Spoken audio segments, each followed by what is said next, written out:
Sejam bem-vindos a mais um estudo no canal Clamando no Deserto. Nesse momento nós vamos estudar sobre uma letra de uma música, uma frase de uma letra de uma música. Eu não adoro pelo que ele faz, eu adoro pelo que ele é. Logo mais nós iniciaremos, que Deus os abençoe.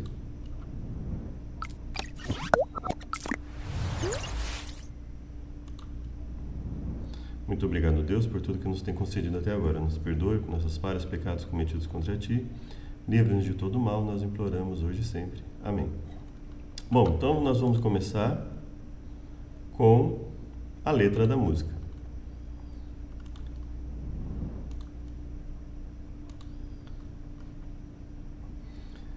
Deus é Deus, Delino Marçal. Ele diz o seguinte: a música é uma letra interessante, né? Minha fé não está firmada nas coisas que podes fazer. Eu aprendi a te adorar pelo que és. Veja que assim, e ela vai repetir esse mesmo conceito, só que de uma outra forma. Então ele fala: minha fé não está firmada nas coisas que podes fazer. Eu aprendi a te adorar pelo que é. Então, a nossa pergunta é: a fé não deve estar firmada também nas coisas que Deus pode fazer, pelas coisas que Deus pode fazer? Né? E aí a intenção do autor é dizer, ó, se Deus fizer, ele é Deus, se ele não fizer, é Deus. Ou seja, se Deus conceder aquilo que nós pedimos, ele é Deus, se não conceder, é a mesma coisa. Se vier a doença ou se vier a cura, não é? E aí ele repete, e aí depois ele fala: não adoro pelo que ele faz, eu adoro pelo que ele é. Haja o que houver, sempre será Deus. Então primeiro nós vamos para a Bíblia. Será que a adoração pelo que ele faz não deve ser feita pelo ser humano? Então vamos lá. Gênesis. Quando Deus puniu Adão e Eva, você deve conhecer a história de Gênesis 3. O que ele disse? Ele foi lá e disse a Adão e Eva que não deveriam comer, lá em Gênesis 2, né? Você sabe que ele foi lá e falou que não era para eles comerem da árvore do fruto do bem e do mal para não morrerem. Eles comeram. E aí Deus os expulsou do jardim do Éden, eles se tornaram mortais.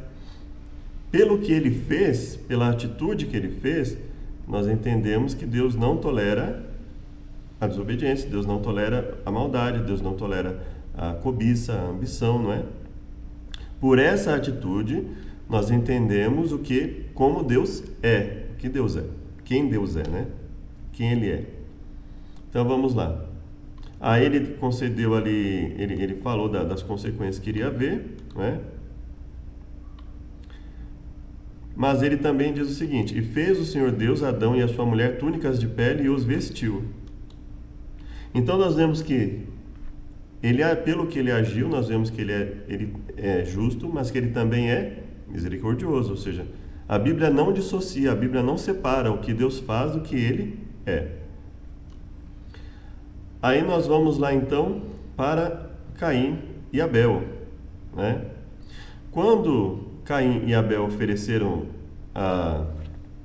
as suas ofertas, a Bíblia diz: atentou o Senhor para Abel e a sua oferta, mas para Caim sua oferta não atentou. E aí Caim se irou.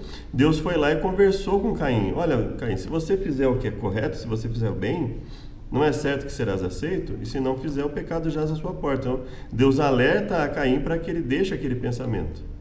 Ou seja, então nós vemos a justiça e a misericórdia de Deus caminhando pelo que ele faz. Pelo que ele faz, nós percebemos quem Deus é.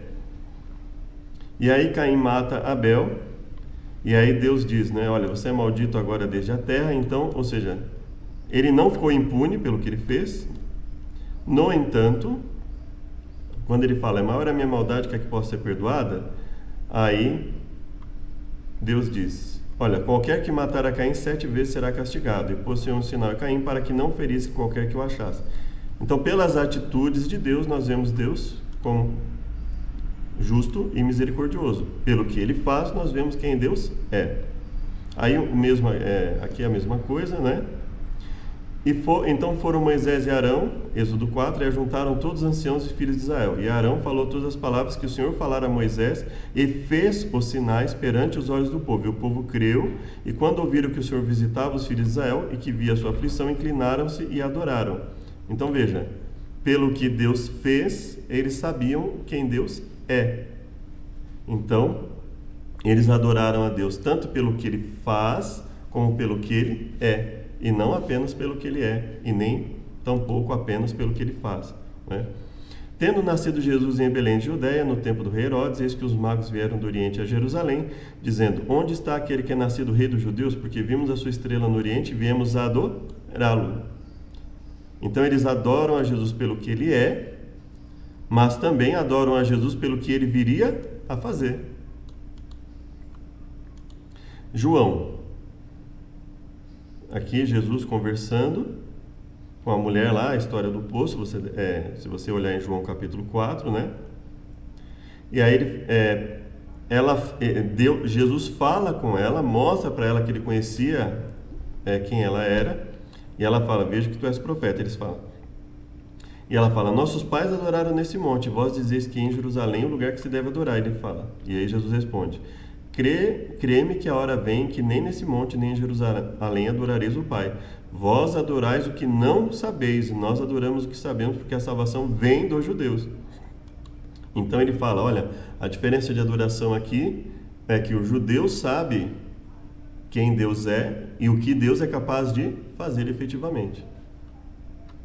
Mas a hora vem agora em que os verdadeiros adoradores adorarão o Pai em espírito e em verdade, porque o Pai procura a tais para que assim o adorem.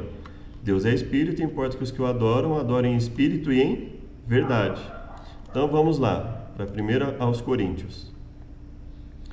Está escrito na lei: por gente de outras línguas e por outros lábios falarei a esse povo, e ainda assim não me ouvirão, diz o Senhor. Então o que ele chama de lei? A palavra do Senhor como um todo, né? Inclusive. De sorte que as línguas são um sinal, não para os fiéis, mas para os infiéis. A profecia é um sinal, não um sinal para os infiéis, mas para os fiéis. Se toda a igreja se congregar num lugar e todos falarem línguas e entrarem indultos ou infiéis, não dirão porventura que estáis loucos? Mas se todos profetizarem e algum indulto ou infiel entrar, de todos é convencido e de todos é julgado. E, portanto, os segredos do seu coração ficam manifestos, e assim, lançando sobre o seu rosto, adorará a Deus, publicando que Deus está verdadeiramente entre nós.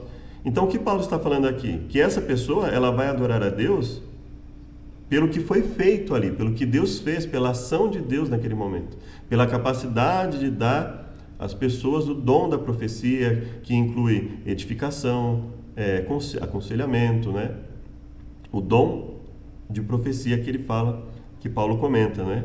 Então veja que ele está falando que essa pessoa vai adorar a Deus e publicar o que Deus fez e transmitir pelo que foi feito. Pelo que foi feito, ela entende quem Deus é, ou seja, ela adora a Deus pelo que Ele faz e pelo que Ele é.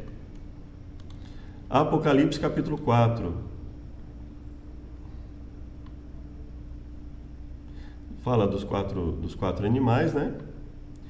Santo, santo, santo é o Senhor Deus, o Todo-Poderoso, que era, que é, que há de vir. E quando os animais davam glória, honra, ações de graça ao que estava sentado sobre o trono, ao que vive para todo sempre, os 24 anciãos prostraram-se diante do que estava sentado sobre o trono e adoravam o que vive para todo sempre e lançavam suas coroas diante do trono, dizendo: digno és, Senhor, de receber a glória, a honra e poder, porque tu criaste todas as coisas, por tua vontade são e foram criadas. Então ele está efetivamente dizendo: nós te adoramos pelo que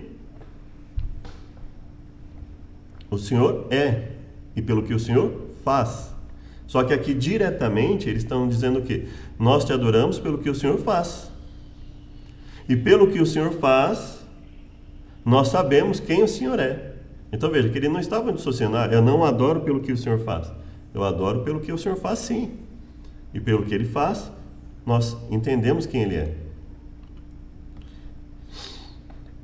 Aqui é a questão do selado, do livro selado com 7 selos, e aí fala quem é digno, né? E aí João chora, e aí é apresentado a ele e aos que estavam presentes ali o cordeiro, como havendo sido morto, né? Ele toma o livro da destra, que estava sentado sobre no trono, então ele age, e havendo tomado o trono, ou seja, tomado o livro, e havendo tomado o livro, por essa ação do cordeiro, Os 4 animais e os 24 anciãos prostraram-se diante do Cordeiro, tendo todos eles harpas e salvas de ouro cheias de incenso, que são as orações dos santos. Cantavam um cântico dizendo: digno és de tomar o livro e abrir os seus selos, porque foste morto e com o teu sangue nos compraste. Ou seja, pelo que o Senhor fez, o Senhor é digno de tomar o livro. Pelo que o Senhor fez, o Senhor é digno de tomar o livro e é digno da adoração. Eles se prostram, eles cantam a Ele, né? E para o nosso Deus nos fizeste reis e sacerdotes e reinaremos sobre a terra. Agora nós vamos para Apocalipse 15, a mesma coisa, não é? Cantavam o cântico de Moisés, servo de Deus, o cântico do Cordeiro, dizendo: grandes maravilhas são as tuas obras, Senhor Deus Todo-Poderoso. Então eles estão dizendo o quê? Que eles adoram a Deus pelo que Ele faz. E aqui, justos e verdadeiros são os teus caminhos. Estão adorando a Deus pelo que Ele faz, pelo caminho que Ele mostrou a eles, pelas ações que Deus fez, eles conseguem entender o que Deus é, ou seja, pelo que Deus faz, pelo que Deus mostrou, pelos caminhos que Deus mostrou a eles, eles entendem quem Deus é, ou seja, Deus é justo e verdadeiro, e os caminhos de Deus são justos e verdadeiros. Quem não te temerá o Senhor não magnificará o teu nome, porque tu és santo. Adora pelo que Ele é. Por isso todas as nações virão e se prostrarão diante de ti, porque os teus juízos são manifestos. Então aqui, manifestação do juízo são ações de Deus, para mostrar às pessoas quais são os juízos de Deus, o julgamento de Deus. Então veja, adoração pelo que Ele faz e pelo que Ele é. Capítulo 19. Uma multidão dizia: aleluia, salvação, glória, honra e poder pertencem ao nosso Deus, porque verdadeiro e justo são os seus juízos. Então eles falam aqui, porque nós sabemos que os juízos de Deus são verdadeiros e justos, e portanto Deus é verdadeiro e justo, pois julgou a grande prostituta que havia corrompido a terra com a sua fornicação, e das mãos dela vingou o sangue dos servos. Ou seja, pelo que Ele faz, nós sabemos quem Ele é. Nós adoramos pelo que Ele faz e pelo que Ele é. E adoraram o que estava sentado no trono, dizendo: amém, aleluia, louvai o nosso Deus, todos os servos que temeis, assim pequenos como grandes, né? Aleluia, pois já o Senhor Deus Todo-Poderoso reina. Regozijemos, alegremos, porque vindas são as bodas do Cordeiro, e já sua esposa se aprontou, né? O linho fino são as justiças dos santos, escrevem aventurados que são chamados às ceias, né? Então, aqui ele está adorando a Deus pelo que Ele faz e pelo que Ele é. Bom, mas se a Bíblia diz que nós devemos adorar a Deus pelo que Ele faz e pelo que Ele é, e não apenas pelo que Ele é, né? Como nós avaliamos a música? Quando ela fala, não adoro pelo que Ele faz, eu adoro pelo que Ele é. Essa frase está errada, ela está parcialmente correta. Eu devo adorar a Deus pelo que Ele é? Certamente. Mas eu também devo adorá-lo pelo que Ele faz. Isso a Bíblia nos mostra constantemente. Bom, então, eu não adoro apenas pelo que Ele faz, mas também e principalmente porque o que Ele faz me permite saber quem Ele é, basicamente. Essa é a forma seria a forma de interpretar a Bíblia, considerando todos os textos que nós vimos, e não descaracterizar o que Deus faz. Bom, mas e por que será que cada vez mais esse tipo de conceito passa a existir no meio cristão? Porque a corrupção do conceito de graça, dando a ideia de que não é preciso ações para aquele que é salvo, ou seja, confundindo a causa com a consequência da salvação, consequência necessária, ou seja, se sou salvo pela graça, eu não preciso mais fazer nada. Ou seja, se a causa não é obediência, a consequência também não precisa ser, o que é um absurdo, não é? Então, é como dizer, já que eu não precisei fazer nada para ser curado dentro de um hospital, eu posso continuar agindo de maneira a fazer com que a doença volte. Porque, afinal de contas, a doença não vai voltar, porque se eu não precisei fazer nada para que a doença deixasse de existir, então a doença vai ser extirpada e não vai mais voltar independente do que eu faço, o que é um absurdo. Se Deus nos livra do pecado, não é? Então, não faz sentido dizer que a obediência não seja uma consequência necessária para aquele cuja graça foi a causa da salvação, não é? Então, É essa confusão que faz com que as pessoas achem que não precisam fazer nada. É o conceito de que a graça faz com que as pessoas possam viver do jeito que elas querem, não é? Um segundo conceito também é a de que você adorar a Deus pelo que Ele faz se caracterizaria como uma barganha, né? Então, vamos ver aqui o conceito de barganha, por exemplo, né? Permuta recíproca de coisas entre os seus respectivos proprietários, troca. Pejorativo, modo pejorativo, troca de influência ou de benefício que geralmente é feita de maneira desonesta. Isso está por exemplo, em um dos dicionários, dicio.com.br, né? Em outros dicionários, né? Tudo aquilo que se consegue comprar por um preço muito baixo, pechincha, né? Negócio obtido realizado através do uso de subterfúgios, trapaça. Então veja, consideram que se há uma permuta, se Deus fala de, por exemplo, trazei os dízimos à casa do tesouro para que haja mantimento na minha... Isso é a própria Bíblia falando, né? Para que haja mantimento na minha casa e fazei prova de mim se eu não vos abrir a janela do céu. Então é Deus que está falando, hajam e provem para ver se eu não vou cumprir com a minha parte. Cumpram com a parte de vocês e vejam se eu não vou cumprir com a minha parte. Eu sou leal naquilo. E aí as pessoas, não, mas isso é barganha, e no sentido pejorativo, porque você vê que não é preciso pensar numa troca com o sentido pejorativo, como algo desonesto. Pelo contrário, Deus está falando isso como algo extremamente honesto. Olha, seja leal naquilo que você precisa ser e veja, esse é o princípio ali, nós estamos falando do princípio, né? Aqui nós não estamos estudando sobre o dízimo, tá? Então, só para você entender o princípio, ou seja, sejam leais e vejam se eu também não sou leal, né? Ou seja, inclusive as pessoas sabem que Deus é leal, inclusive antes delas fazerem as coisas, mas Ele fala, hajam, vocês estão vendo que eu sou leal, então continuem agindo com lealdade, vocês vão ver que eu vou continuar me mantendo também, porque mesmo quando o ser humano é infiel, Deus é fiel, a Bíblia fala, né? Então, existe essa ideia, né, de todo tipo de comentário bíblico. Se eu faço algo, eu obedeço a Deus porque... E a Bíblia fala, né, sem a santificação ninguém verá a Deus. Mas eu não obedeço por causa da questão da salvação, não é? Mas quem diz que uma coisa anula a outra? Quem diz que obedecer a Deus por amor não inclui a questão de ser salvo, não é? Então eu amo a Deus pelo que Ele é, porque Ele é justo e verdadeiro. E como é que eu sei que Ele é justo e verdadeiro? Porque eu vejo ações de justiça na Bíblia. Como é que eu sei que Deus é misericordioso? Porque eu vejo ações de misericórdia na Bíblia, não é? Como eu sei que Deus é leal? Porque Ele age com ações leais na Bíblia. E tendo isso em mente, quando Ele fala que vai me dar uma vida eterna, eu louvo e eu agradeço por isso, e não só por isso. Né? Se fosse só por isso, aí poderíamos dizer que seria algo pejorativo, mas não é só por isso, mas também por isso. Uma coisa não anula a outra. Veja, então, conceitos errôneos da nossa mente fazem com que muitas vezes nós venhamos a refletir isso nas letras das músicas. E como as músicas estão cada vez mais tomando conta das igrejas, né, as pessoas leem muito pouco e ouvem muitas vezes muita música, muito emocionalismo, né? Até as falas hoje em dia precisam estar acompanhadas de música, né, para causar emoção nas pessoas, né?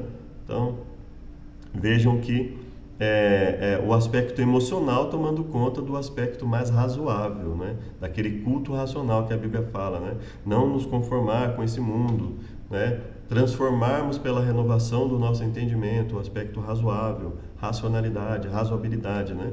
Então, esse é o conceito, esses são alguns dos conceitos envolvidos. Espero que tenha sido útil, espero que tenha servido para mais uma reflexão, que Deus os abençoe e convido para uma oração final. Obrigado a Deus por tudo que nos tem concedido. Perdoa-nos por nossas falhas, pecados cometidos contra Ti, livra-nos de todos os males, nós imploramos em nome de Jesus. Amém.